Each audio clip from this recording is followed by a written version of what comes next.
कि किस तरह से बीजेपी के लिए कहां स्कोर करना मुश्किल भी हो सकता है, और साथ ही एक मुस्लिम वाला हमारे पास एक फिगर है जिसमें कांग्रेस कैसे मददगार साबित हो सकती है और ओवैसी की पार्टी, हुमायूं कबीर और तमाम जो मुस्लिम संगठन हैं वो कैसे मदद कर सकते हैं, वो भी डेटा आपको दिखाऊंगी। लेकिन बीजेपी के लिए यहां पर आप देखिए, मालदा में 4 सीटें आई थी, मुस्लिम बहुल ये रीजन पूरा आता है, 12 में से 4 सीटें आई थी। तो क्या यहां पर बीजेपी इंप्रोवाइज करेगी, थोड़ा मुश्किल लगता है। लेकिन उत्तर दिनाजपुर में 2 सीटें आई थी 9 में से, जंगल महल में, झाग्राम में 4 में से एक भी सीट नहीं आई थी, और पश्चिमी मिदनापुर में 2 सीटें आई थी 15 में से। फिर बीरभूम की बात करें तो आपको बताएं कि यहां पर सिर्फ 1 सीट आई थी, पश्चिमी बर्धमान में 3 सीटें आई थी, और पूर्वी मिदनापुर की अगर हम बात करें, वो डेटा भी आपके सामने आएगा, तो उसमें वहां पर जरूर 7 सीटें बीजेपी के खाते में गई थी।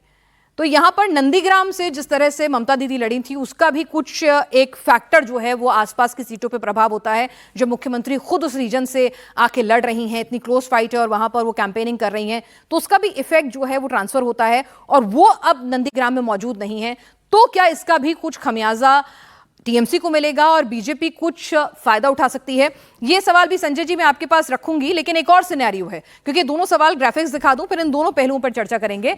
एक और ऑप्शन बनती है, चमत्कार नंबर 3 जिसे हम कह रहे हैं, और चमत्कार इसलिए कह रहे हैं क्योंकि ऐसा होना मुश्किल है प्रैक्टिकली, जितनी भी चुनाव एनालिसिस की बात हो, अनटिल अनलेस कि एक वेव है, जैसा कि सिद्धार्थ जी कह रहे थे कि भाई अंडर करंट है, वेव है, जहां पर संगठन, जाति, धर्म, कोई कास्ट कॉम्बिनेशन मैटर नहीं करेगा, बस जनता वर्सेस ममता है, ममता को उखाड़ फेंकना, ऐसी वेव है जो किसी को दिख नहीं रही है।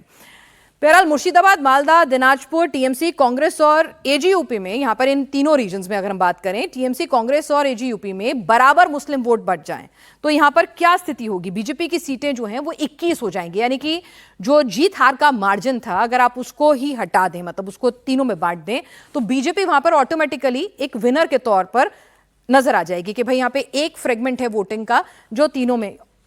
उसके बाद अगर हम बात करें, ये सारी जैसे मैंने आपको बताया कि मुर्शिदाबाद, मालदा, दिनाजपुर मुस्लिम बहुल सीटों पर कांग्रेस को 25% वोट मिल जाए,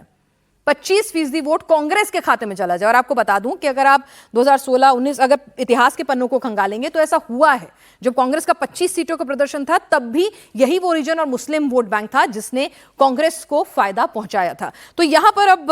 क्या ये चमत्कार एक बार कांग्रेस फिर से दोहरा सकती है? हालांकि अधीर रंजन को कांग्रेस की उतनी बैकिंग मिल नहीं रही है।